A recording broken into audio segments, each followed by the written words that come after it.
Hey everyone, want to reset Microsoft Edge? Resetting Microsoft Edge can help fix browser problems caused by incorrect settings, unwanted changes, or software conflicts while keeping your bookmarks, passwords, and browsing history. In this full guide, I'll show you how to reset Microsoft Edge in 2026. So let's get started. First, launch Microsoft Edge on your computer. Click the three-dot menu in the upper right corner of the browser, then select Settings. Next, click Reset Settings from the menu on the left. This section contains the browser reset options. Now click Restore Settings to their default values. Microsoft Edge will display a confirmation window explaining which settings will be reset. Click Reset to confirm.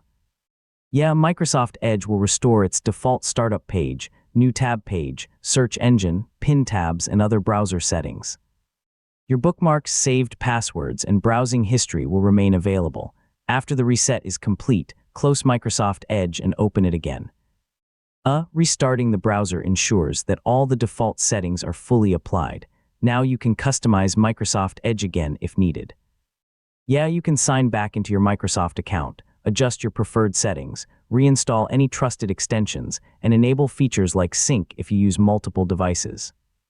For the best experience, only reset Microsoft Edge when other troubleshooting steps haven't solved the problem. Keep the browser updated, review your installed extensions regularly, and avoid installing software that changes your browser settings without your permission.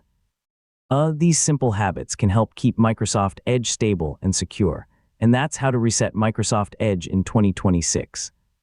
Whether you're fixing browser issues, removing unwanted changes, or starting fresh, resetting Edge is a quick and effective solution. Thanks for watching, and I'll see you in the next tutorial.